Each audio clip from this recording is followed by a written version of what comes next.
अस्सलाम वालेकुम नाज़रीन, मैं उरान अहमद और आप देख रहे हैं यूट्यूब चैनल आरएमटी टीवी। देखिए जी, आईबीसीसी के चेयरमैन साहब का इंटरव्यू आ गया है और ये मैं अपलोड करने जा रहा हूँ। ये आप लोगों ने ये कल इंटरव्यू आया है और बिजी होने की वजह से मैं अपलोड नहीं कर सका, लेकिन ये जितने भी पंजाब बोर्ड के जो स्टूडेंट्स हैं, फेडरल बोर्ड के जो स्टूडेंट्स हैं, बेटा ये इंटरव्यू लाजमी सुने। अगर आपने ये इंटरव्यू नहीं सुना तो ये कल आपको आपका पेपर अगर एसएलओ बेस होता है, एसएलओ क्या का मतलब क्या है बेटा, एक चीज ध्यान में रखें। एसएलओ बेस का मतलब यह है स्टूडेंट लर्निंग आउटकम। आपका जो पेपर होता था वो पहले याद रखें किसी चैप्टर में से कम आता था, ज्यादा आता था, अब और उसके अलावा कोई पूरी तरतीब नहीं थी, ठीक है। अब आपके पास बकायदा तौर पे उसमें 3 किस्में रखी गई हैं और 3 के अंदर आपके पास है, उसके अंदर एक आपके पास है अंडरस्टैंडिंग है, एक नॉलेज बेस है, एक एप्लीकेशन है, ठीक है। अब उसके अंदर परसेंटेज बताई गई है चैप्टर वाइज। ये तमाम चीजें जो है ये आईबीसी के चेयरमैन जो है ये अभी आपको एक्सप्लेन करेंगे। इन तमाम चीजों को सुन लीजिएगा, इससे आपको फायदा होगा। बाकी इंशाल्लाह नेक्स्ट जो मॉडल पेपर अपलोड करूंगा उस केमिस्ट्री, फिजिक्स, मैथ के, वो बारी बारी तमाम के फर्स्ट ईयर, सेकंड ईयर, 9, 10 तमाम के उनको भी देख लीजिएगा। उससे भी इंशाल्लाह आपको क्लियर हो जाएगा चैप्टर कौन से पहले करने हैं, जिससे आपको फायदा होगा। जो किस चैप्टर से कौन सा क्वेश्चन आएगा मैं वो भी बताऊंगा इंशाल्लाह। अगर आपने वो किया तो इससे आपको बहुत फायदा होगा। लेकिन ये तमाम चीजें अपनी जगह पर बेटा, ये पहले आईबीसीसी के चेयरमैन साहब जो है इनका बहुत अहम इंटरव्यू है, ये जरा सुन लें। देखिए, digitalization process that we have introduced at IBCC and various examination boards. तो ज्यादातर उस पर काम होगा और उसके बाद जो है हम बात करेंगे, सवालों के जवाब देंगे और जो भी अभी तक हमारे पास सवाल आ चुके हैं उनके जवाब देंगे और लाइव भी जो सवाल आते जाएंगे हम उनके जवाब देते रहेंगे। आज मेरे साथ मेरी टीम में उस्मान साहब हैं जो डायरेक्टर मीटिंग्स एंड कोऑर्डिनेशन है, राना खबर साहब हैं जो कि आईटी और रिसर्च को देखते हैं, मुनीब साहब हैं जो कि इक्विवेलेंस को देखते हैं, और उसके अलावा हमारी आईटी और सोशल मीडिया की टीम है जिसमें अमर है, साद हैं, शहजाद हैं और डिफरेंट टीम मेंबर्स हैं। तो रिफॉर्म्स के हवाले से तो लास्ट टाइम हमने जिक्र किया था, लेकिन हम रिफॉर्म्स ला रहे हैं कि क्योंकि बेसिकली जो आईबीसीसी का मैंडेट है वो मैंडेट ये है कि हम अटेस्टेशन करते हैं लोकल जो हमारे सर्टिफिकेट्स हैं उसमें मैट्रिक और इंटर के। जो भी बच्चा बाहर जाना चाहेगा तो पहले हमें अटेस्ट करवाएगा और जब अटेस्ट करवाएगा उसके बाद जो है वो फॉरेन ऑफिस से अटेस्ट करवाएगा, स्टेम करवा देगा और उसके बाद बाहर की किसी यूनिवर्सिटी में जमा करवा सकता है डॉक्यूमेंट्स। अदरवाइज यूनिवर्सिटीज जो हैं वो नहीं मानती। तो एक तो हमारा ये मैंडेट है। और अटेस्टेशन, फिर मैं रिपीट करूं कि अटेस्टेशन हम करते हैं जो हमारे लोकल सर्टिफिकेट्स हैं, मैट्रिक और इंटर। अच्छा, उसके अलावा जो हमारा दूसरा मैंडेट है वो है इक्विवेलेंस। इक्विवेलेंस जो फॉरेन बोर्ड से करते हैं या मदारस वगैरह से करते हैं बच्चे, या कुछ और भी लोकल बोर्ड से करते हैं, लेकिन वो जो नॉर्मल मैट्रिक और इंटर के वो नहीं है, अपना उसको मैट्रिक और इंटर नहीं करते और ये बोर्ड्स आम बोर्ड्स नहीं लेते उसका, तो उसका फिर वो मेडिकल है, टेक्निकल बोर्ड्स हैं, तो उनको भी इक्विवेलेंस की जरूरत पड़ती है। तो एक ये काम है। आमतौर पर जो फॉरेन बोर्ड्स हैं पाकिस्तान में काम कर रहे हैं उनमें एक कैम्ब्रिज है जो ओ लेवल और ए लेवल करवाते हैं, और उसके बाद जो है वो हमारे पास पियर्सन एडेक्सल है, और उसके बाद तीसरा जो है वो आईबी के नाम से, इंटरनेशनल बैकलॉरेट। अच्छा, ये जो है वो डिफरेंट डिप्लोमाज और मिड करियर और मुख्तलिफ नामों से प्रोग्राम करते हैं, लेकिन क्योंकि बाहर का सिस्टम बहुत ही फ्लेक्सिबल है और हमारा जो है वो काफ़ी इनफ्लेक्सिबल सिस्टम है, जिसमें हम ग्रुप्स में जो है वो हमारे स्कीम ऑफ स्टडी ऐसी बनी होती है कि अगर कोई बच्चा प्री इंजीनियरिंग में जाना चाहता है तो वो महसूस किया जाता है कि उसको ये कोर्सेज करने पड़ेंगे, और प्री मेडिकल में करना चाहता है तो उसके लिए भी स्पेसिफाइड एक स्कीम ऑफ स्टडीज है, उसमें हम बताते हैं कि इसको ये कोर्सेज पढ़ने पड़ेंगे। जबकि बाहर इस तरह का नहीं है, बाहर डिफरेंट कॉम्बिनेशंस होते हैं और जो बच्चे जो सब्जेक्ट चाहें वो पढ़ सकते हैं क्योंकि वो उनके पास ग्रुप्स नहीं है। तो एक तो दो हमारे ये है। तीसरा ये है कि हम बोर्ड्स के दरमियान कोऑर्डिनेशन करते हैं, स्ट्रॉन्ग कोऑर्डिनेशन करते हैं कि जो बेस्ट प्रैक्टिसेस हो रही हैं एक बोर्ड में, तो हम चाह रहे हैं कि पाकिस्तान के तमाम बोर्ड्स को वो शेयर करें बेस्ट प्रैक्टिस, कि अगर वो ऐसी है जो कि बोर्ड्स में अवेलेबल नहीं है और कुछ बोर्ड्स अगर उसमें पीछे हैं तो वो खुद को आगे ला सकते हैं उस हवाले से।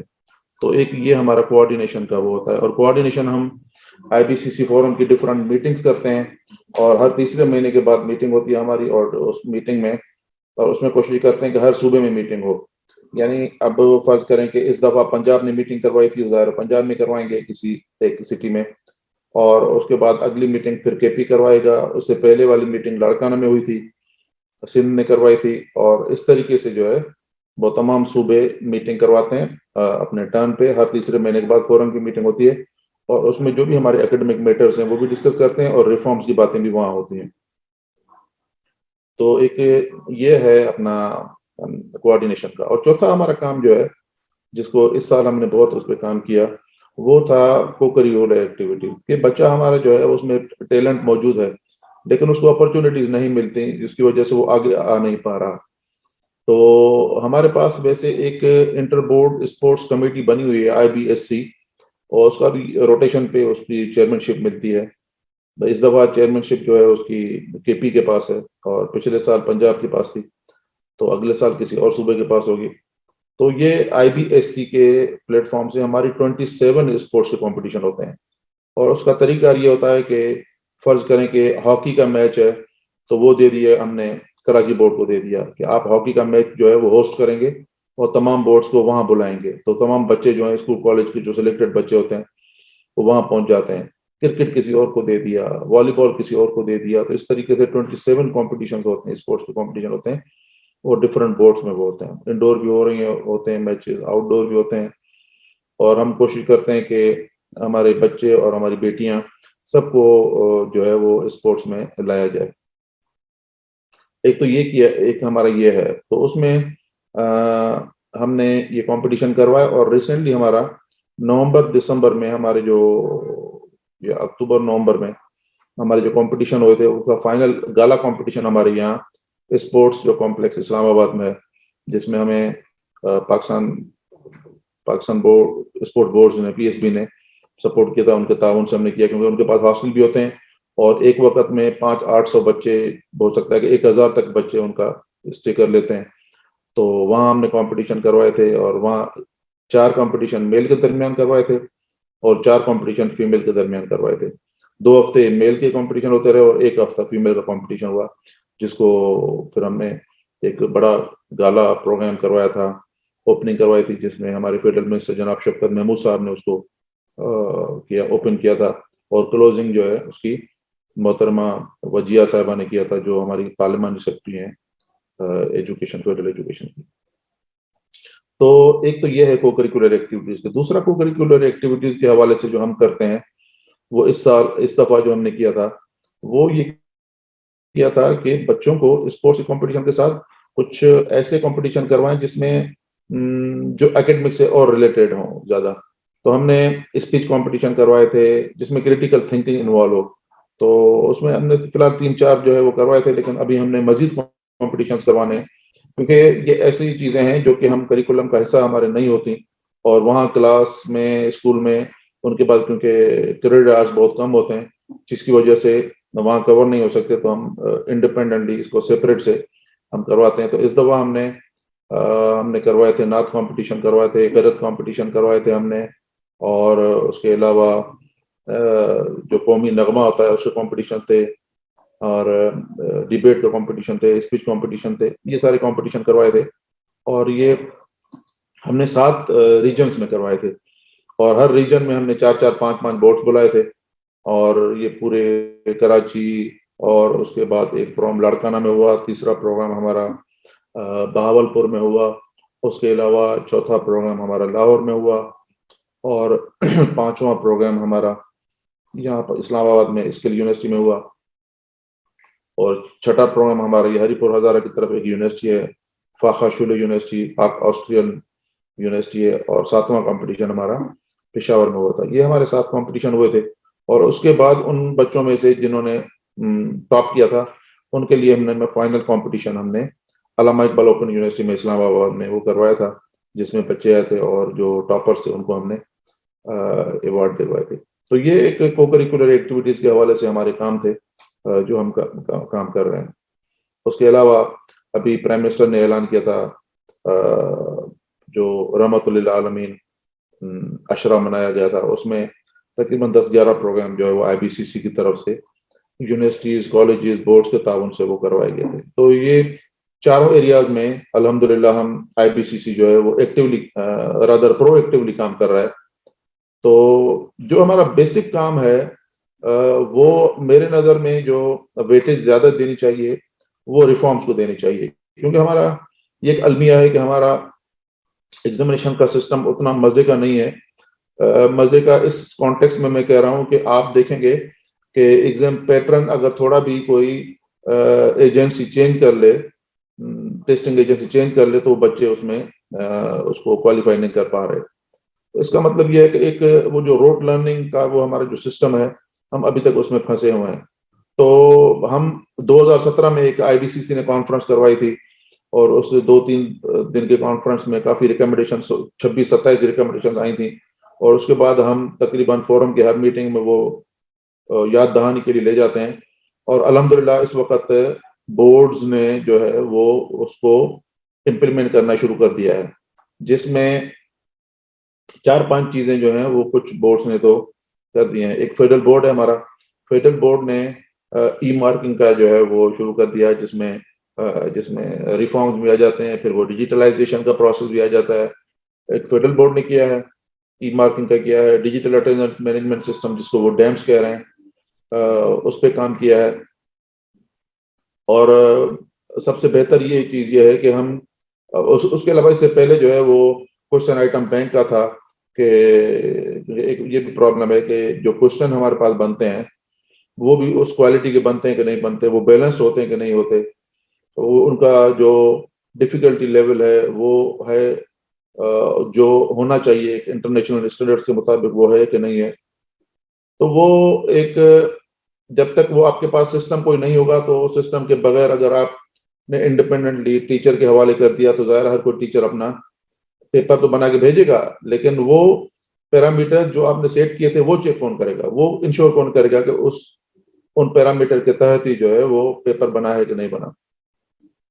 और उसके बाद फिर वो असेसमेंट आ जाती है कि वो फेयर असेसमेंट हो रही है कि नहीं हो रही। तो कुछ यानी पहला क्वेश्चन आइटम बैंक, फिर वो उसकी अटेंडेंस वगैरह जो वहाँ बोर्ड में जो इम्तहान सेंटर जो हो रहे हैं वो ट्रांसपेरेंटली हो रहे हैं। और तीसरा फिर उसकी असेसमेंट है, और असेसमेंट में बहुत फायदे होते हैं, रिजल्ट आपका जल्दी अनाउंस हो जाता है, या आपके बहुत से बाकी चीज़ें हैं कि आपको आर्काइव्स आपके एक क्लिक पे मिल जाते हैं, अदरवाइज तो कॉपियाँ मिलना भी मुश्किल हो जाता है। और फिर आप बच्चे की तसल्ली के लिए उसको दिखा भी सकते हैं। तो इसमें जो पहल की है वो फेडरल बोर्ड ने की है, और उनको एक प्रोजेक्ट भी मिला था 1-2 साल पहले, और उसमें उन्होंने वो कर लिया, टीचर ट्रेनिंग भी कर दी थी, क्वेश्चन आइटम बैंक कर लिए, और उसके बाद जो है वो ई मार्क का भी उन्होंने शुरू कर दिया। उसके बाद पेशावर बोर्ड भी कर रहा है उस पर काम। पेशावर बोर्ड ने क्वेश्चन आइटम बैंक वाला काम कर दिया है, और उसके अलावा बाकी भी काम कर रहे हैं। पिंडी बोर्ड जो है वो काफ़ी इसका बुनियाद बना चुका है, पंजाब के बोर्ड्स उस पर काम कर रहे हैं। तो हम चाह रहे हैं कि इसी तरीके से ये तमाम पाकिस्तान के जो बोर्ड्स हैं वो इस तरफ आ जाएं। तो आज मेरी सुबह जब फेडरल सेक्रेटरी से मीटिंग हुई थी, तो उसमें हम ये प्लान बना रहे हैं कि इंशाल्लाह रिफॉर्म्स को जो है वो हर बोर्ड में इम्प्लीमेंट करवाने के लिए उनको रिक्वेस्ट करेंगे। उनके जो मीटिंग्स करनी पड़ी, उनको जो हमारे पास डिफरेंट फोरम्स में बेस्ट प्रैक्टिस शेयर करने के हवाले से उनसे हम उनके सामने रखेंगे। ज़ाहिर इम्प्लीमेंट के हवाले से वो खुद इंडिपेंडेंट हैं, वो करेंगे इंशाल्लाह, लेकिन आईबीसीसी उन सभी को फैसिलिटेट करेगा। और जो भी इस हवाले से प्रोडक्ट्स हैं जो रिफॉर्म्स आ चुके हैं, तमाम बोर्ड्स के साथ हम शेयर करेंगे। अच्छा, ये तो बोर्ड्स में हैं।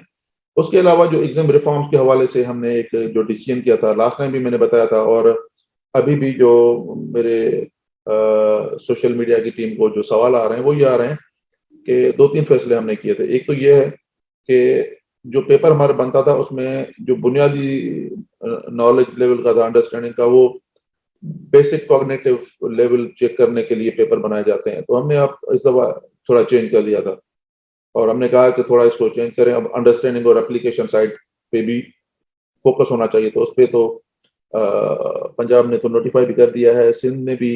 मैं कल परसों प्रेस कॉन्फ्रेंस सुन रहा था, जो चेयरमैन है कराची इंटर बोर्ड के, उनकी हो सकता है कि मैं आपसे शेयर भी कर दूं वो क्या रिफॉर्म सिंध में लाए जा रहे हैं।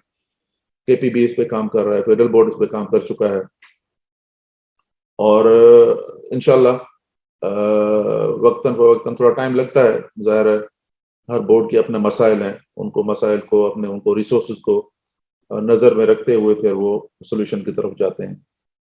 हो सकता है कि एक बोर्ड के पास रिसोर्सेज ठीक हों तो वो फौरी तौर पर इम्प्लीमेंट करें, लेकिन कुछ बोर्ड्स के कुछ और मसाइल हैं तो वो उन मसाइल को मद्देनजर रखते हुए थोड़ा टाइम लगता है।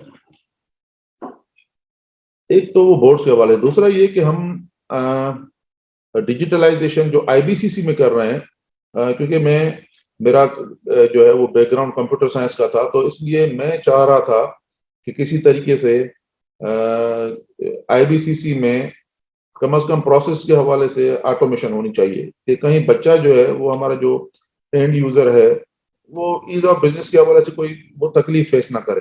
तो हमने अभी, मेरी टीम जो माशाल्लाह बहुत एक्टिवली काम कर रही है, सारे ऑफिस काम कर रहे हैं, तो उसमें आईटी भी है, रिसर्च भी है, और अटेस्टेशन है, एडमिन है, मीटिंग्स के लोग हैं, कोऑर्डिनेशन के हैं, सब एक्टिवली काम कर रहे हैं। और अभी हमने एक और डिसीजन किया था, हमने देखा कि फॉरेन बोर्ड जो हैं वो बच्चे को इम्प्रूव के एक से ज्यादा चांसेस देते हैं, और इवन हमारे बोर्ड भी, कुछ बोर्ड्स एक से ज्यादा चांसेस दे रहे हैं। तो उसकी यूनिफॉर्मिटी लाने के लिए हमने ये लास्ट टाइम अक्टूबर में जो हमारी मीटिंग हुई थी इस्लामाबाद में, उसमें तय किया था कि बच्चे को 4 ऑप्शन दे दिए, 4 दफा अटेम्प्ट कर सकता है बच्चा। तो वो जो है 4 साल के अंदर इम्प्रूवमेंट कर सकते हाँ 4 साल के अंदर जो है वो इम्प्रूव कर सकता है। अटेम्प्ट हो सकता है कि आपको एक साल में 2 दफा भी मिले, खैर अब उसको बोर्ड कैसे ले रहे हैं, लेकिन एक से ज्यादा चांसेस आपको मिल रहे हैं। तो फेडरल बोर्ड ने तो नोटिफाई कर दिया, पंजाब ने अभी वो चाह रहे थे कि शायद अपने अपने पहले कैबिनेट में ले जाएंगे और उसके बाद जो है वो अपने बोर्ड्स पे ले जाएंगे, क्योंकि बच्चे बार बार पूछ रहे थे पंजाब कब अनाउंस करेगा। देखें मैंने लास्ट टाइम भी बताया था कि ये एक जो पहले से आपकी पॉलिसीज हैं, उन पॉलिसीज को जब चेंज करना पड़ता है तो एक पूरा एक प्रोसेस होता है, उस पूरे प्रोसेस से गुजर के और उसके बाद डिसीजन होते हैं। तो हो सकता है कि पहले पंजाब जो है वो पहले कैबिनेट के पास ले जाएं, या उनकी जो स्टीयरिंग कमेटी है वो करे, उसके बाद फिर एक इनके पास फोरम है पंजाब बीसीसी का, मेरा ख्याल है उससे तो तकरीबन हो चुका है क्योंकि वो आईबीसीसी के मेंबर भी हैं। और उसके बाद फिर ये इंडिविजुअली हर बोर्ड भी अपने अपने बोर्ड ऑफ गवर्नर्स में जो है उसको अप्रूव करेगा और उसके बाद इम्प्लीमेंट करेगा, तो इसलिए उसको थोड़ा टाइम लग जाता है। तो कुछ जल्दी होता है, कुछ आहिस्ता आहिस्ता जो है, लेकिन एक रिफॉर्म जो है वो एक फैसिलिटी जो है बच्चों को मिलेगी, और तकरीबन तमाम बोर्ड्स उस पर एग्री हैं कि ये इंशाल्लाह ये करेंगे।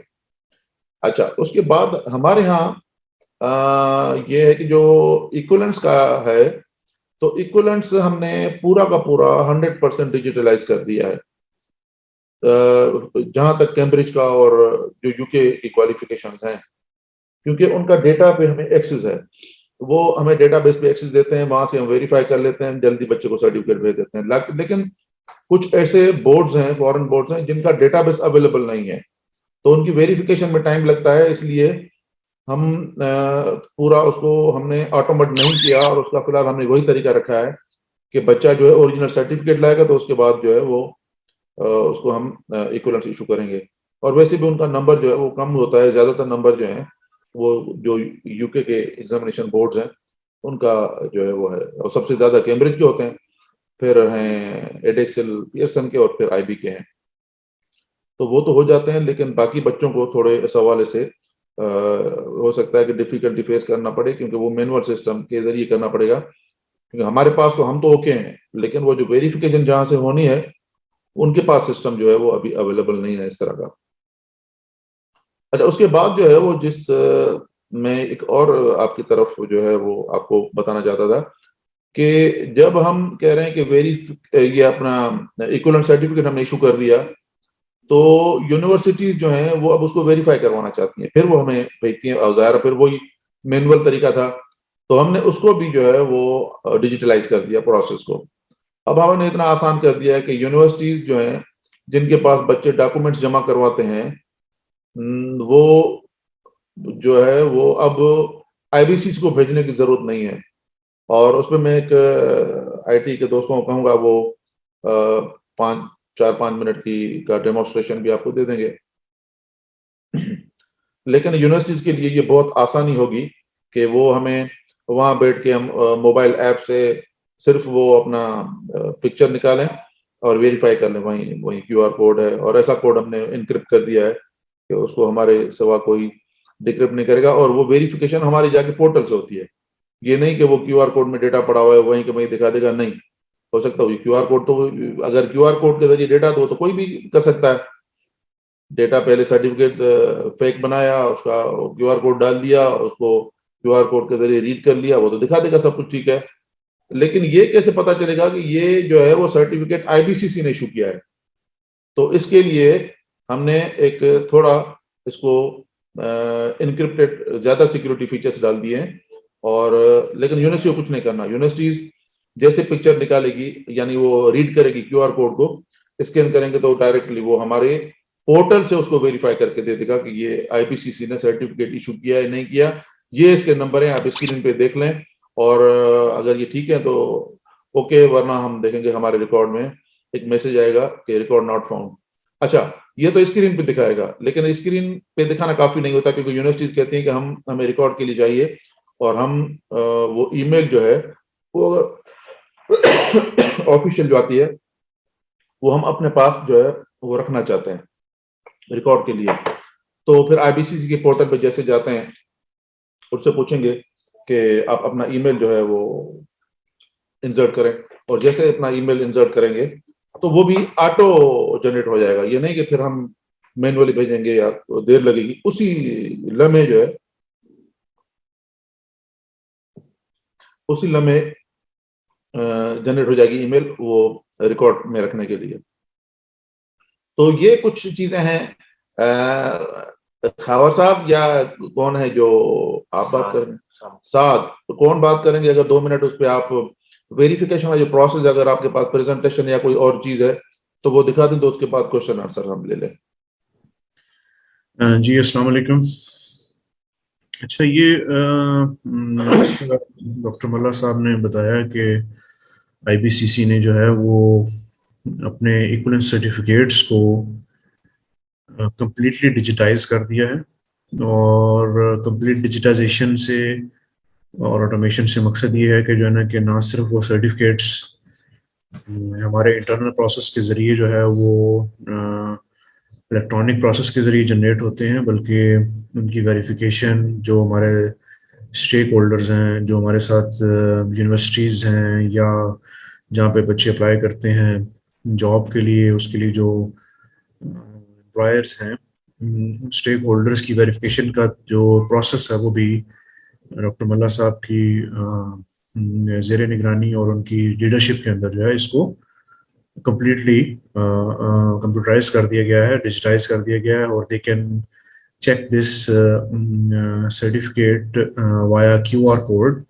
जो कि जिससे डॉक्टर साहब ने बताया कि क्यूआर कोड के ज़रिए जो है वो अपना डाटा वेरीफाई कर सकते हैं कि जो है ना कि क्या बच्चे ने वाकई ये सर्टिफिकेट हमारे आईबीसीसी से लिया है या नहीं लिया। तो वो जो प्रोसेस है उसको थोड़ा सा पहले मैं जो है वो थोड़ा सा मैं बता देता हूँ कि ये है क्या, हाउ इट लुक्स लाइक, किस तरह का ये नज़र आएगा और उसका क्या बेसिकली प्रोसेस होगा। वो थोड़ा सा मैं ऑडियंस के लिए जो है ना इसको मैं एक स्क्रीन शेयर करता हूँ अपनी।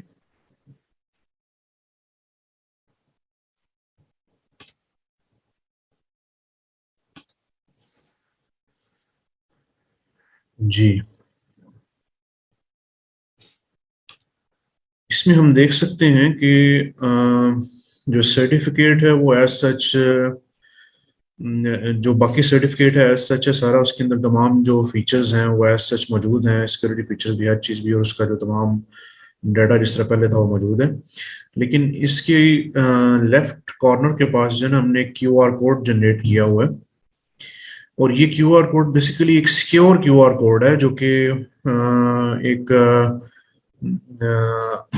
आजकल के दौर के जो इंक्रिप्शन मैकेनिज्म्स हैं उसमें से एडवांस इंक्रिप्शन मैकेनिज्म को यूज करते हुए डाटा को सिक्योर रखता है। कोई भी इसको जो है वो ताकि हैकर और इसमें से डाटा निकाल ना सके। तो ये इस इंक्रिप्शन मेथड के जरिए इसके अंदर जो है ना इनक्रिप्टेड डाटा जो है ना वो बच्चे का मौजूद है। जैसे ही सर्टिफिकेट यहाँ से हमारे सिस्टम से प्रोसेस होता है तो system generated QR code IBCC के सर्टिफिकेट के ऊपर लग जाता है, और वो उस QR कोड के अंदर जो है वो तमाम डाटा जो कि बच्चे ने की इंफॉर्मेशन है, उसके मार्क्स, उसकी ग्रेड, उसका जो है ना ग्रुप, उसका जो किस के इक्विवेलेंट है, ये बच्चा की क्वालिफिकेशन किसके इक्विवेलेंट है, मैट्रिक के इक्विवेलेंट है या HSSC के इक्विवेलेंट है, किस सेशन में इसने किया, उसका नाम, उसके वालिद का नाम, डेट ऑफ बर्थ, ये तमाम डाटा जो है ये उस QR कोड के अंदर एक सिक्योर फॉर्मेट में, इनक्रिप्टेड फॉर्मेट में मौजूद होता है।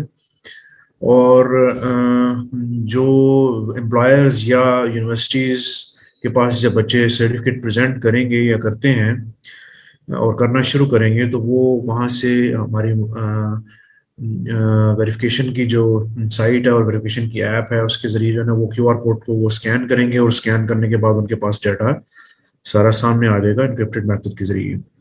ये सर्टिफिकेट के ऊपर लेफ्ट साइड पर QR कोड देख रहे हैं, QR कोड हर किसी का यूनिक QR कोड है, वो जनरेट होता है।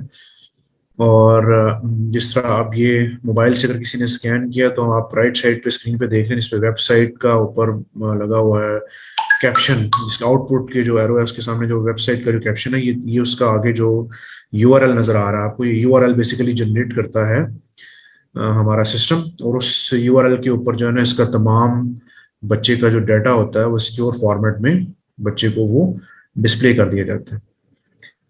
उसका एक्चुअल जो अब जब हमने उस पोर्टल को या उस पोर्टल की तरफ जाने के लिए जब हमने उसको उस लिंक को जब जनरेट करता क्लिक करता है एम्प्लॉयर या यूनिवर्सिटी, तो उसके बाद उसका जो है ना ये डिजिटल वेरिफिकेशन का ये आउटपुट उसको नजर आती है कि फॉर एग्जांपल उस बच्चे का सीरियल नंबर ये था, सर्टिफिकेट नंबर, उस बच्चे का नाम ये था, साद अली मंजूर, ग्रुप उसका आर्ट्स था, उसकी मार्क्स 767 आउट ऑफ 900 थे, 85.22% सिक्योर किया इसने मार्क्स, और उसका IBCC का रेफरेंस नंबर जिसके तहत ये सर्टिफिकेट बना हुआ सारा, जिसके अंदर कंप्लीट डाटा मौजूद है, वो रेफरेंस नंबर ये है।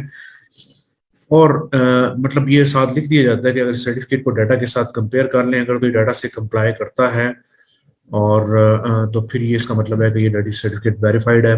अगर उसमें डाटा में कुछ किसी ने कोई फोर्जरी की हुई है या चेंज किया हुआ डाटा, तो वो ऑटोमेटिकली यहाँ पे इस डिजिटल वेरिफिकेशन के जरिए वाज़ेह हो जाती है चीज़। ऑप्शन इसके अंदर एक एक्स्ट्रा ऑप्शन जो IBCC ने रखी है वो इसकी ईमेल की ऑप्शन है, जिसमें हम देख सकते हैं कि जाने के नीचे एक ईमेल, सबसे नीचे एक ईमेल का पोर्शन है, वहां पे जब एम्प्लॉयर अपना ईमेल डालेंगे तो इस सर्टिफिकेट का कंप्लीट डाटा उनको ईमेल भी कर दिया जाएगा। तो ये बेसिकली इस चीज़ को आसान और इस चीज़ को जो है ना बिल्कुल जस्ट अ क्लिक अवे करने के लिए ये सारा कुछ किया गया है।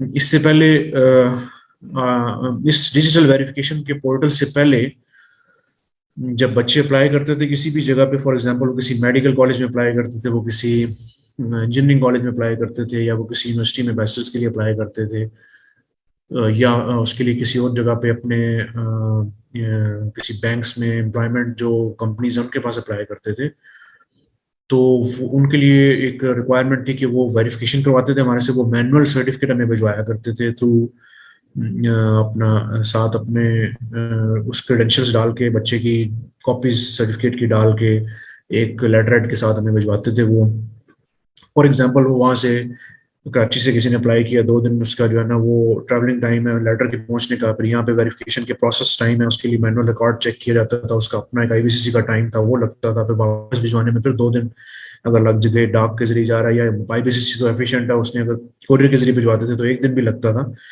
स्टिल ये जो है ना प्रोसेस अगर 6-7 दिन का या 8 दिन का प्रोसेस था, इसको मिनिमाइज करके, इसको स्क्वीज करके फ्यू सेकंड्स पे कन्वर्ट कर दिया IBCC ने इस डिजिटल वेरिफिकेशन के जरिए। राइट अवे वो सर्टिफिकेट आप किसी बच्चे ने लिया, साद अली मंजूर, जिस तरह हम एक एग्जांपल लेकर जा रहे हैं कि साद का सर्टिफिकेट उसने रिसीव किया IBCC से, उसने ये सर्टिफिकेट को लेके चला गया किसी यूनिवर्सिटी में, उसने आगे बैचलर्स करना था, कायद आज़म यूनिवर्सिटी में चला गया, इस्लामिक यूनिवर्सिटी में चला गया, नस्ट में चला गया, किसी यूनिवर्सिटी में चला गया। वो जैसे ही उसके पास पहुंचा सर्टिफिकेट, उसकी copy, and they want to give him the admission, and they want to verify that this data, because they are giving this admission on behalf of the marks which he has achieved for the eligibility criteria. They have checked the group कि उसका group क्या है, क्या वो eligibility criteria में पूरा हो रहा है कि नहीं हो रहा है। और या फॉर एग्जांपल उसने मेडिकल के लिए अप्लाई किया किसी किंग एडवर्ड मेडिकल यूनिवर्सिटी में या यूनिवर्सिटी ऑफ हेल्थ साइंसेज में, वहां पे उसने अप्लाई किया, तो वहां से वो पूरे के पूरे जो है ना हमारे पास तमाम बैच का जो है ना पूरा सर्टिफिकेट का, अगर 100 लोगों का बैच था, 100 लोगों के इकट्ठे हमारे पास आते थे, तो वो भी अगर उसने अप्लाई किया वहां पे, अब वो क्या करेंगे एम्प्लॉयर, वो राइट अवे उस QR कोड को अपने मोबाइल से स्कैन करेंगे और राइट अवे IBCC के लाइव पोर्टल से उसकी verification with in 5 seconds 10 seconds complete हो जाएगी। सो इसमें बच्चे के रिसोर्सेज जो कि वो वेरिफिकेशन को कई दफा उसको परसू करना पड़ता था, वो रिसोर्सेज टाइम की सूरत में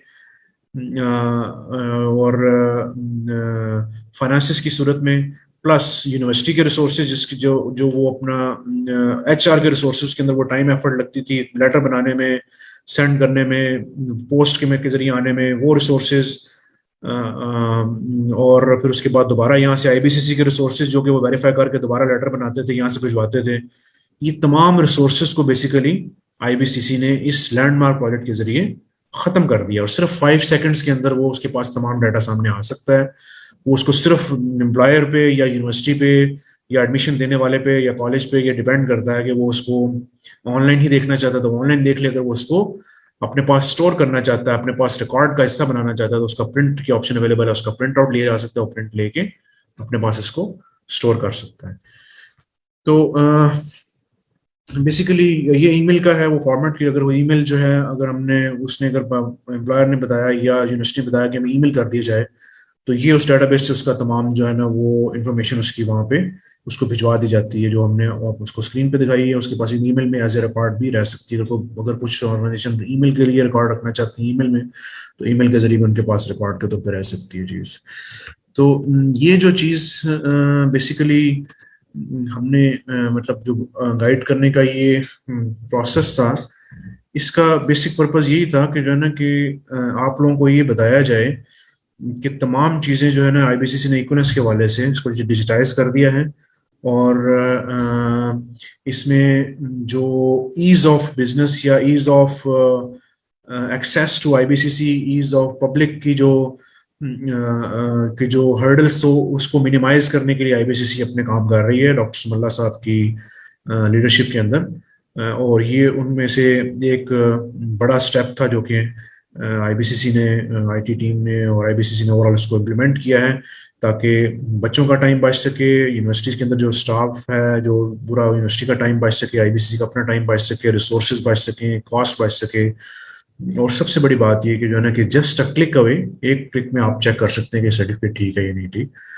और दूसरा इसका सबसे बड़ा बेनिफिट ये है कि जो है ना कि जो कोई फ्रॉडस्टर से या जो लोग इसको मिसयूज करने की कोशिश करते थे इन सर्टिफिकेट्स को, और जो उनका भी ये उनके लिए सबसे बड़ी डिस्करेजमेंट है कि राइट अवे जो है ना वो सर्टिफिकेट वेरीफाई हो जाएगा और वो चीज़ उसको मिसयूज नहीं कर सकते IBCC के सर्टिफिकेट्स को फ्यूचर में। तो वेस्ट और किसी भी किस्म की जो है ना वो उसमें प्रॉब्लमेटिक चीज़ें जो है ना उनको सॉल्व कर लिया गया। तो ये बेसिकली इसका कंप्लीट डेमो था जो मैं देना चाहता था। मेरे ख्याल से कोई क्वेश्चंस अगर हों तो या इसमें कोई और ऐड करना चाहे अमर तो बताइएगा मुझे। Thank you very much.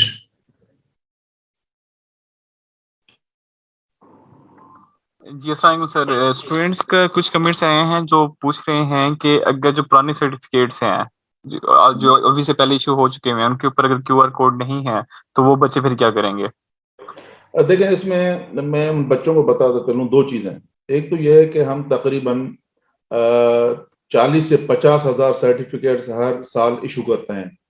अब इस लेवल पे ये पॉसिबल नहीं है कि हम 2000 मेरा ख्याल है कि 1980 से हम इक्विवेलेंट सर्टिफिकेट इशू कर रहे हैं।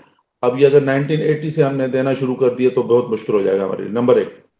नंबर 2, इसलिए फिलहाल हम जो आज के बाद सर्टिफिकेट इशू कर रहे हैं 2021 ऑनवर्ड्स उसी पे लगाएंगे। एक तो ये, दूसरा ये कि जो इक्विवेलेंस का मसला है वेरिफिकेशन का, वेरिफिकेशन स्टूडेंट का मसला नहीं है।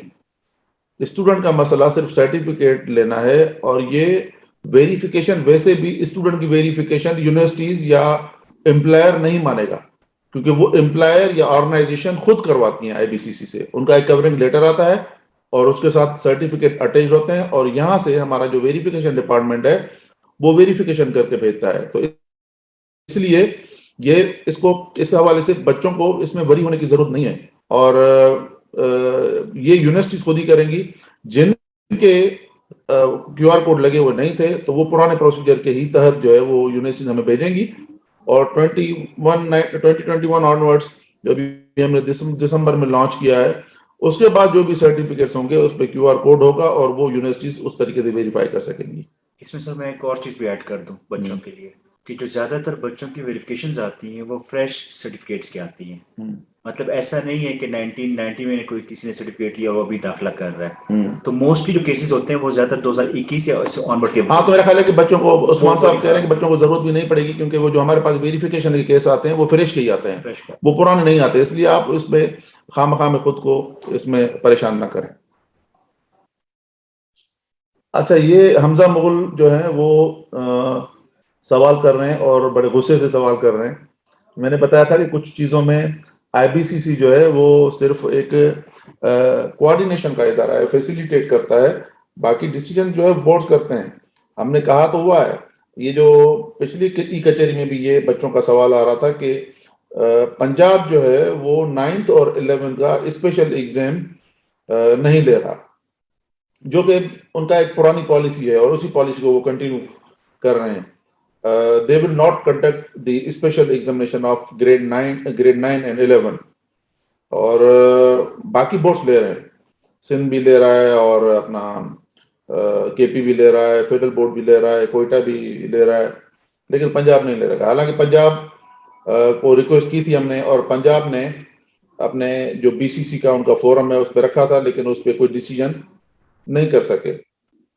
तो हमने उनको फिर ये रिक्वेस्ट की थी कि जो बच्चे, क्योंकि बच्चों का कंसर्न जो है तो वो एक ठीक लग रहा है, बच्चे कह रहे हैं कि अगर हमने जो रिड्यूस सिलेबस पढ़ा है तो अगले साल फिर हम पूरे के पूरे सिलेबस से इम्तिहान कैसे देंगे।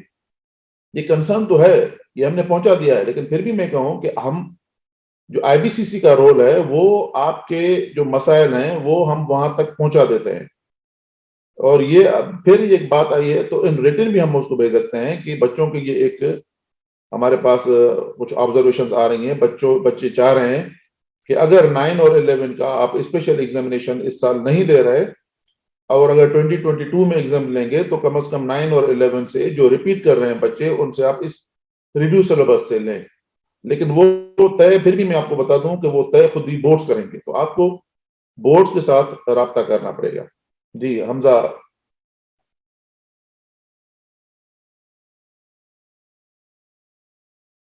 में प्रैक्टिकल होंगे, सुफियान अब्दुल मजीद कह रहे हैं कि प्रैक्टिकल होंगे। यस, 2022 का एग्जाम बिल्कुल नॉर्मल होगा इंशाल्लाह, आप भी दुआ करें।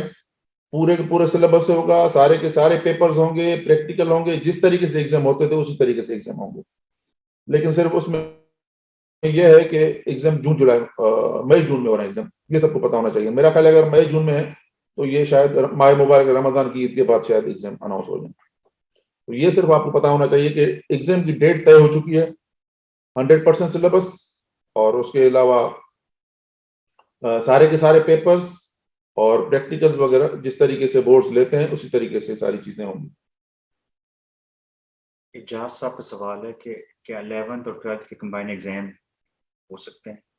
तो जो साइंसेस होते हैं उसमें नॉर्मली नहीं होते, आर्ट्स में मेरे ख्याल में कुछ बोर्ड्स अलाउ करते हैं। हाँ, वो बेटा वो जो 9, 10 और 11, 12 के कंबाइन एग्जाम का वैसे तो पॉलिसी गवर्नमेंट की ये है कि एक साल में एक ही एग्जाम होगा, लेकिन अगर कोई बोर्ड अलाउ करता है ह्यूमैनिटीज वगैरह में या प्राइवेट स्टूडेंट्स को, तो आप बोर्ड से रब्ता करें, और वो स्पेसिफिकली बोर्ड, जिस बोर्ड से आप अपीयर होना चाहते हैं उस बोर्ड से रब्ता करें आप। फरूख साहब का क्वेश्चन है कि सर 4 बार इम्प्रूव का नोटिस कब आएगा? तो एक तो वो 4 बार नहीं है, वो विद इन 4 ईयर्स है, और वो मल्टीपल ऑप्शंस हैं, वो बेशक एक दफा भी हो सकता है और 8 दफा भी हो सकता है, मिसाल में 2 इम्तिहान होते हैं। उसका जो नोटिफिकेशन है वो तो आईबीसीसी ने कर दी है, बाकी बोर्ड जो है ना वो अपने बोर्ड ऑफ डायरेक्टर्स या गवर्नर से अप्रूवल लेके फर्दर नोटिफिकेशन करेंगे। The students are asking for the improvement policy that we have introduced during the meeting of IBCC forum. That IBCC has notified that decisions and it has been shared with all the boards. और वो boards अपने अपने forum पे उसको discuss कर रहे हैं। अगर आप में से अहमर किसी के पास ये है वो कॉपी, तो यहाँ शेयर कर दें। वैसे मैंने शेयर की थी, कोई बच्चा कह रहा था हमारे पास एक नोटिफिकेशन, बेटा आप नोटिफिकेशन आपको मिल जाएगा, और अगर आप चाहें तो वो नोटिफिकेशन लेके आप बोर्ड से बात भी कर सकते हैं, रिक्वेस्ट भी कर सकते हैं कि ये एक डिसीजन है। वैसे मैंने इंडिविजुअली जब रब्ता किया था, I made contact with Faisalabad board, Lahore board, and they all agreed, but they are waiting for the decision of the steering committee, then cabinet, and then board of governors. It takes time, but they principally they are agreed because it has been decided by the IBCC forum.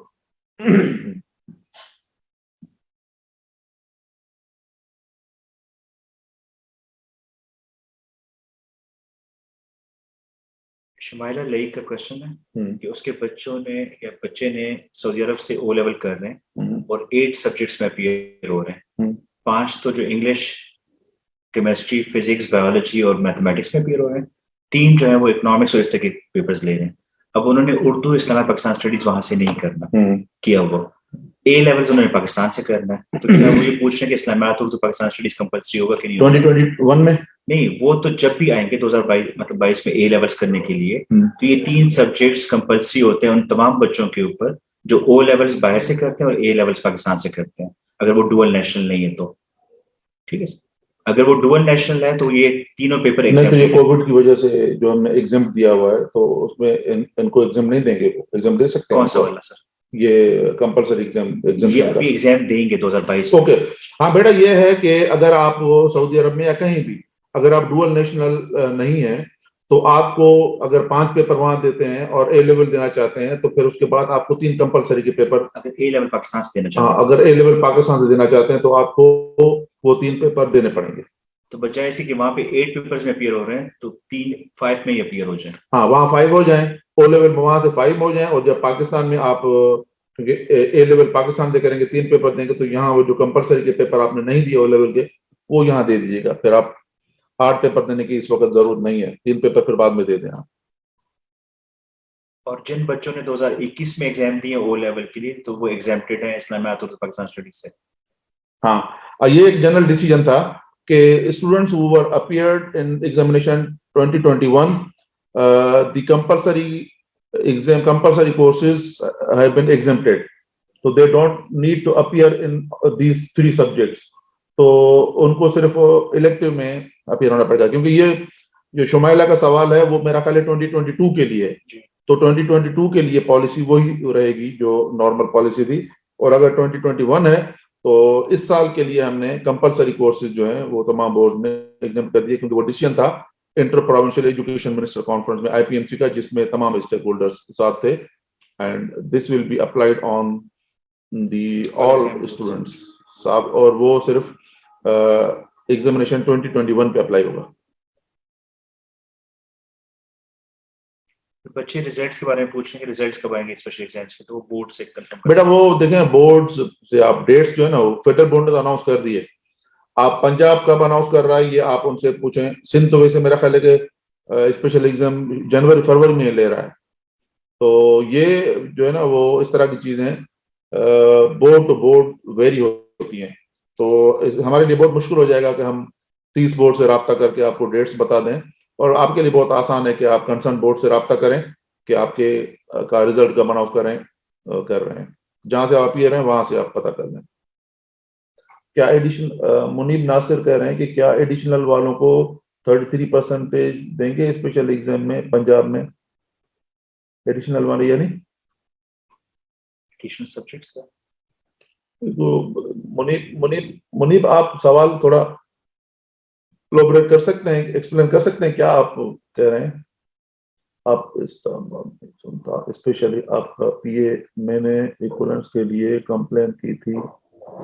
आप मुझे complain करें, मुझे मेरा जो email है वो है secretary secretary@ibcc.edu.pk।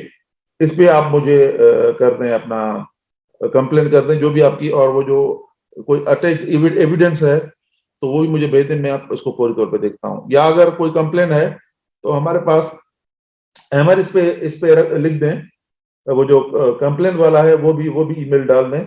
और पीए से बात करने की जरूरत नहीं है, पता नहीं किससे बात करते हैं, उसका कोई एविडेंस भी नहीं रहता, तो अच्छा है कि आप ईमेल कर दिया करें। और अहमर आपसे ईमेल शेयर करते हैं, कंप्लेंट्स वाली भी और सेक्रेटरी वाली भी। इस पे बेटा आप लोग भेजो जो भी आपकी ऑब्जर्वेशन है, रिजर्वेशन है, जो आपके वो है अपना सजेशन है, वो भी आप वो कर लें। सर कमेंट्स में मैंने दोनों ईमेल शेयर कर दी हैं, आपकी भी कर दी है, कंप्लेंट्स वाली भी कर दी है। तो बच्चों से रिक्वेस्ट है कि इस तरह की कोई भी कंप्लेंट हो तो वो हमारे ईमेल पे सेंड कर सकते हैं, बजाय कि वो फोन करके कोई बात करें।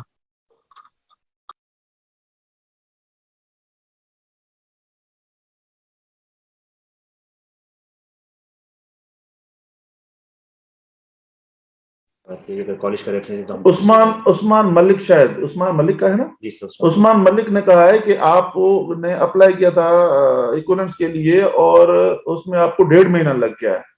आप काइंडली एक काम करें कि कंप्लेन पे या सेक्रेटरी पे आप ईमेल कर दें मुझे, और वो डॉक्यूमेंट सर्टिफिकेट भी भेज दें, तो मैं इसको चेक करता हूं कि ये प्रॉब्लम क्यों फेस किया है हमने, आया वेरिफिकेशन ऊपर से नहीं आ रही थी, इशू क्या हुआ है, फिर हम आपको रिप्लाई कर देंगे। अगर आप चाहें तो अपना मोबाइल नंबर भी, कोई कॉन्टेक्ट नंबर भी उस पर शेयर कर दें तो हम आपको कॉल करेंगे। इक्विवेलेंस का भी शेयर कर दें अपना, अहमद equivalence@ibcc.edu.pk, तो वो डायरेक्ट उनके पास भी चली जाएगी, कंप्लेन के पास भी भेज दें और सेक्रेटरी के पास भी भेज दें।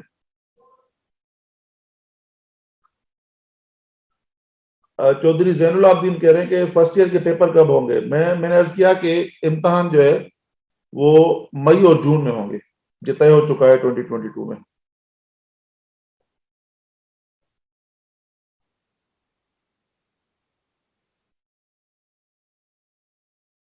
इनका एक सवाल आ रहा है, देखें क्या कह रहे हैं ये।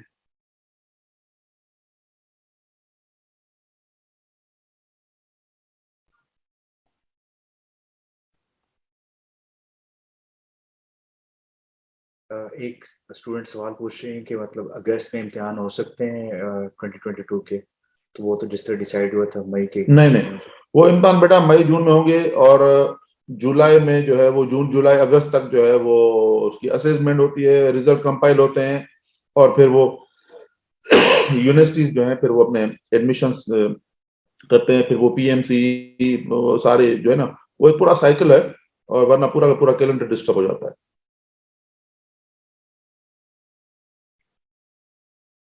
जो बच्चे अपने मार्क्स से या उससे सेटिस्फाइड नहीं, वो अपने कंसर्न बोर्ड से रीचेकिंग या उसके हाँ, ये एक जनरल वो है कि जो बच्चे भी मार्क्स से सेटिस्फाई नहीं है वो कंसर्न बोर्ड से रब्ता करें, और उनके एक तरीका होता है, उस तरीका को फॉलो करें।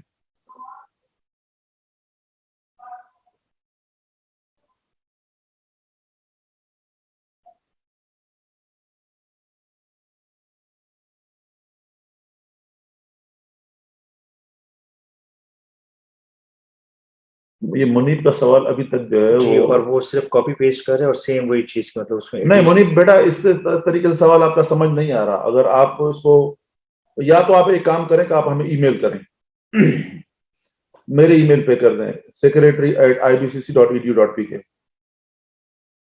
ये हलीम नासिर कह रहे हैं कि I have done my A level in 2019, I want to retake my A level exam in 2022, will IBCC issue me a new equivalence. अगर रीटेक करेगा तो फिर वो इक्विवेलेंस तो हाँ, इम्प्रूवमेंट कितनी ईयर्स में की वो इम्पोर्टेंट मैटर है। हाँ, वो देखें आमतौर पर इम्प्रूवमेंट जो है वो 2 साल का होता है, अभी हमने चेंज तो नहीं किया ना उसको, 4 साल का कर दिया सर। तो वो उस पर अप्लाई होगा। अगर 2021 में रीटेक किया हुआ है तो फिर हम उसमें अप्लाई, हाँ, वो देख लेंगे कि मतलब, हाँ, आप अप्लाई कर दो बेटा, आप अप्लाई कर दो, आप 2022 में एग्जाम दे दें, और मेरा ख्याल है कि ये वैसे हम 2 अटेम्प्ट ही मानते थे, लेकिन अब 4 साल तक ये चला गया है, तो शायद आपको फायदा हो जाए इसका। कंसर्न डेस्क के साथ शेयर कर लें अपने सर्टिफिकेट का। हाँ, आप इक्विवेलेंस वालों के साथ राब्ता करें, equivalence@ibcc.edu.pk।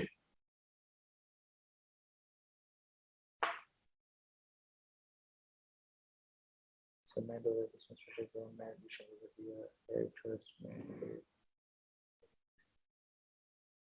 अच्छा, वो ये कह रहा है कि एडिशनल पेपर जो है ना सर, कौन से? जिन बच्चों ने सपोज प्री इंजीनियरिंग किया होता है और वो ऐड बायो कर लेता है, या जिन्होंने प्री मेडिकल किया तो वो ऐड मैथ्स कर लेते हैं, तो वो जो ऐड सब्जेक्ट है ना सर, वो स्पेशल एग्जाम में अपियर किया है, तो क्या वो अगर फेल हो गया तो क्या उसमें वो 33 नंबर देंगे कि नहीं देंगे? ये जो है ना, ये बोर्ड से कंफर्म कर सकते हैं, अदरवाइज हाँ, ये बोर्ड से करें, ये पॉलिसी नहीं है बेटा, ये है। बोर्ड से राब्ता करें आप। जो एग्जाम हो गए 2021 में, उसके लिए पॉलिसी थी, अब जो है, अब ये खत्म हो गई पॉलिसीज, अब ये सारी चीजें नॉर्मल है। और दुआ करें कि ये नॉर्मल रहें इंशाल्लाह।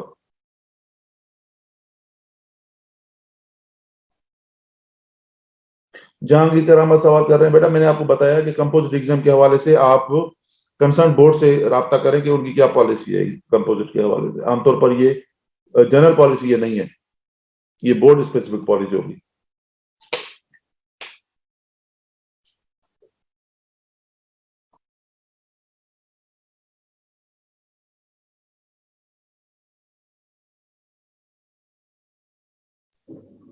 फारूक खान कह रहे हैं कि सर जिन्होंने, देखें फारूक खान का सवाल है और खोसा परदेसी का सवाल है। सवाल देखें क्या है। सर जिन्होंने 2021 में इम्प्रूवमेंट,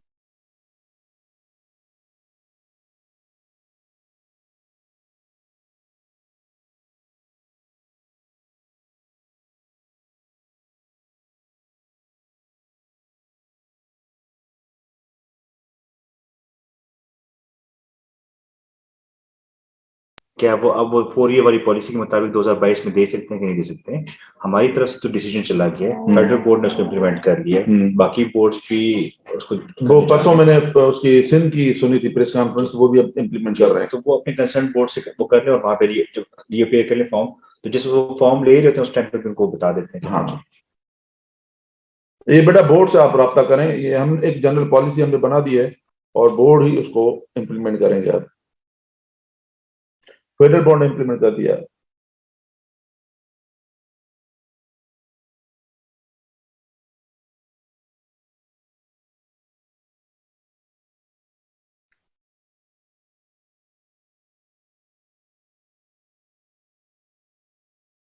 केपी के बोर्ड का एफएससी एग्जाम कब होगा?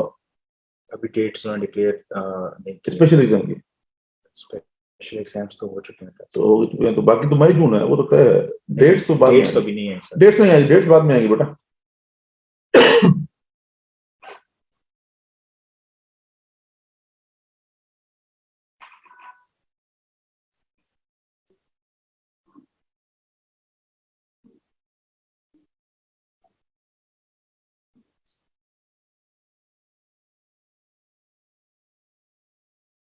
चौधरी जैनुलाब्दीन कह रहे हैं कि मई तक सिलेबस कंप्लीट नहीं होगा, प्लीज फर्स्ट ईयर का एग्जाम अगस्त में मिलेगा।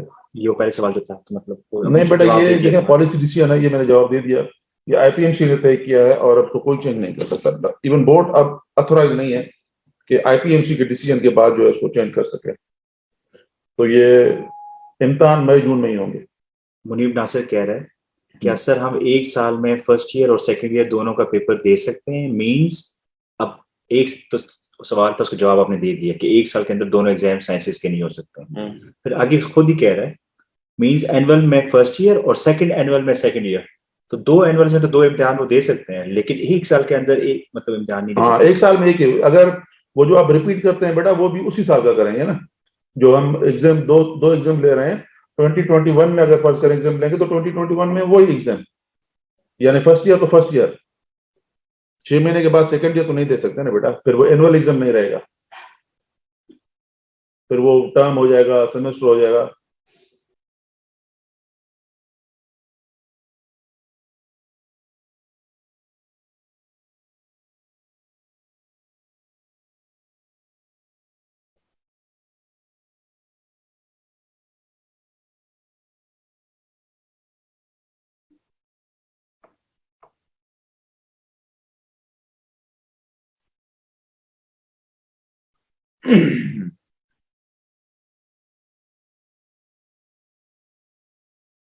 ये एक सवाल आ रहा है खोसा का कि 2022 में अगर कोई बच्चा देगा 12th का और 11 का हो जाएगा उसका इम्प्रूव, तो वो उसको 2 इम्तिहान देने पड़ेंगे। तो 2022 में चूंकि ये स्पेशल एग्जाम्स नहीं है, नॉर्मल एग्जाम्स है, तो अगर उसने इम्प्रूव करना है तो वो तो 11 का कर सकता है ना, वो तो उन्होंने फिर दोनों करने हैं। ये नहीं हो सकता जिससे वो स्पेशल एग्जाम्स में 12th का इम्प्रूव कर रहा है 11th भी उसमें रिफ्लेक्ट हो जाती है। हाँ, नहीं ये उसको दोनों इम्तिहान में बैठना पड़ेगा। In Punjab and even in all provinces, you have to appear in both. If you are going to improve your grades, then you have to appear grade 11 and as a fresh candidate for grade 12. तो आपको दोनों इम्तिहान उस सूरत में 2 इम्तिहान एक साल में दे सकते हैं, वरना नहीं दे सकते। एज अ फ्रेश आप 2 इम्तिहान एक साल में नहीं दे सकते। सर उसका सवाल ये है कि अगर मैं ग्रेड 12 की इम्प्रूवमेंट कर लेता हूँ तो 11th की इम्प्रूवमेंट भी कंसिडर हो जाएगी उसके अंदर कि नहीं होगी? तो नहीं, 2022 में वही नॉर्मल पॉलिसीज होंगी, जिसकी इम्प्रूवमेंट वो देना चाह रहा है वही इम्प्रूव होगा। अगर 11th को भी इम्प्रूव करना चाहे तो उसके इम्तिहान भी उसको देने पड़ेंगे। ठीक है। So Khosa Pardeshi is satisfied. He has mentioned thanks. Any other question? Any other query? Did we address the question of Munib? There was a student Munib. हाँ जी, वो हो गया था। वसी खान एंड अमीर हमजा। अमीर सर, क्या 2022 में पेपर पैटर्न भी पहले वाला होगा? देखिए, पेपर पैटर्न के हवाले से मैंने बताया कि पेपर पैटर्न तो वही होगा, लेकिन डिफिकल्टी लेवल थोड़ा आगे पीछे होगा। डिफिकल्टी लेवल इस सेंस में कि पहले बहुत बुनियादी सवाल पूछे जा सकते थे, अब पूछे जाते थे। अब हमने उनको कहा है कि एक डिसीजन जो हुआ है रिफॉर्म्स में, वो ये हुआ है कि अब आप अंडरस्टैंडिंग और एप्लीकेशन का भी कुछ पोर्शन डालेंगे कि फर्ज करेंगे 30% आप नॉलेज हो जाएगा और 40% आपका अंडरस्टैंडिंग हो जाएगा और 30% एप्लीकेशन। इस तरीके से कुछ फार्मूला बना है, तो मेरे पास अभी इस वक्त है नहीं। वो जो पंजाब ने एक पैटर्न बनाया है। और सर इसके अंदर एक और इम्पोर्टेंट चीज, हाँ, कि जो भी exam board SLO based exams लेंगे उससे पहले वो अपना एक पैटर्न ऑफ पेपर जो है ना वो अपनी वेबसाइट के ऊपर उनका आ जाएगा। अच्छा, ये मेरा ख्याल है कि जो बच्चे पैटर्न पूछ रहे हैं, पेपर पैटर्न 2 मानों में लिया जाता है। एक तो ये कि एमसीक्यूज कितने परसेंटेज होंगे और शॉर्ट क्वेश्चन कितने होंगे। वो देखें, अगर वो भी चेंज कर रहे हैं बोर्ड, तो वो अपने वेबसाइट पे लगाएंगे। लेकिन अभी जो फिलहाल तय हुआ है, वो तय ये हुआ है कि पेपर का जो क्वालिटी है, उसमें जब पेपर बनेगा तो पेपर में नॉलेज और जो कॉग्निटिव लेवल के हवाले से बना था, नॉलेज, अंडरस्टैंडिंग और एप्लीकेशन, इन तीनों एरियाज को वो कवर करेगा। तो मैं आपको सजेस्ट करूंगा कि आप सिर्फ रट्टे की तरफ न जाएं, चीजों को मजे मजे समझें। एक बुक दूसरी बुक, किसी और जो है वो रेफरेंस बुक को देखें। सिर्फ टेक्स्ट बुक पे आप रिलाय न करें, क्योंकि टेक्स्ट बुक जो है अगर उस पे सिर्फ आप करेंगे तो वो तो सिर्फ आपको रटा दे देगा लाइन बाय लाइन, उसकी आप जो है वो याद करेंगे तो वो रटे में चले जाएंगे आप। अब हम जो कॉन्सेप्ट ला रहे हैं एसएलओ बेस्ड क्वेश्चन, तो एसएलओ बेस्ड जो है वो फिर जो है उसमें जो लर्निंग आउटकम आमतौर पे जो करिकुलम में सेट होते हैं उसी से पेपर बनेगा। हो सकता है कि जो जिस तरीके से आपने सवाल पढ़े हैं टेक्स्ट बुक में, उस तरीके से सवाल ना आए, फिर आपको पेपर सेटर किसी और तरीके से सवाल बनाएगा। तो इसलिए आप एसएलओ बेस्ड जब ये बनेंगे, तो ये तमाम बोर्ड्स को हमने रिक्वेस्ट की एक और काम करें, उस्मान साहब एक लेटर लिखते हैं तमाम बोर्ड्स को कि क्योंकि हम ये डिसीजन कर चुके हैं, तो अभी से आप अगर ना बच्चों को एक वो उसका टेम्पलेट बना के वो रख दें कि किस तरीके से पेपर, क्योंकि बच्चों में परेशानी है कि क्या होगा। ठीक है बेटा, ये आपका सवाल जो है वो हम नोट कर लेते हैं और हम तमाम बोर्ड्स को एक लेटर लिखते हैं कि आपकी रहनुमाई के लिए वो जो पेपर का मॉडल है वो अपलोड कर दें अपने अपने वेबसाइट पे, फिर वहां से आप चेक करना, तो वो आपके लिए आसान हो जाएगा।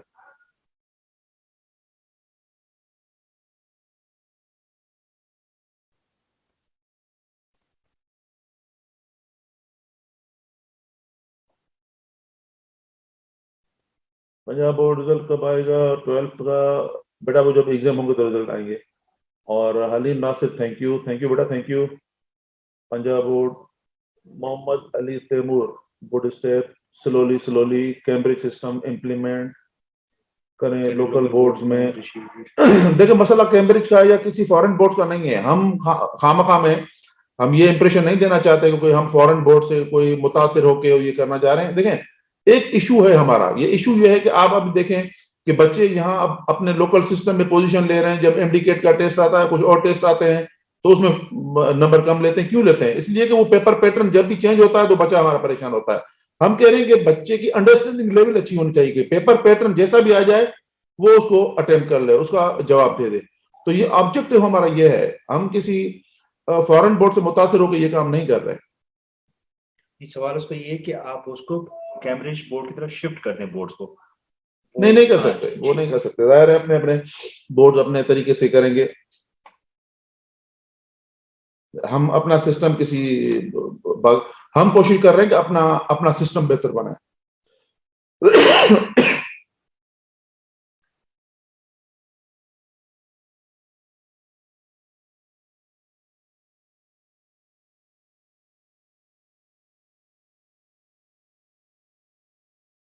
पंजाब बोर्ड रिजल्ट कब आएगा? ये कौन सा रिजल्ट? Special exam. अच्छा स्पेशल एग्जाम। खुदा साहब आप एक काम करें, आप मुझे अपना ईमेल कर लें तो मैं पूछ के बताता हूं। अदरवाइज बेहतर तो ये कि आप बोर्ड से रब्ता करके उनसे पूछ लें। अगर कहेंगे तो आईबीसीसी भी आपको बताएगा। और हमारे पास अमर वो इन्फो का की कोई है अपना, अगर इन्फो है तो वो डाल दें कि जनरल इंफॉर्मेशन अगर बच्चों को चाहिए info@IBC है। मैं सर अपलोड कर देता हूँ, इसके बाद टेस्ट कर देता हूँ। हाँ वो टेस्ट कर दें। वो जनरल इंफॉर्मेशन के लिए बच्चों को जो है ना वो वहां से कर सकते हैं। जरूर नहीं कंप्लेन हो, अगर सजेशन है तो सजेशन भी दे सकते हैं।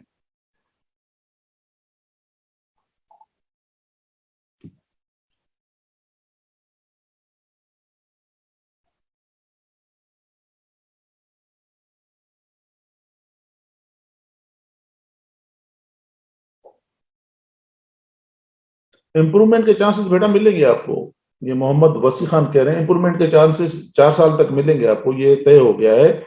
और तमाम बोर्ड्स उसमें थे और सब ने ये मुत्तफिका ये फैसला हुआ। अब कम से इम्प्लीमेंट कर रहे हैं, ये थोड़ा एक इशू बन रहा है।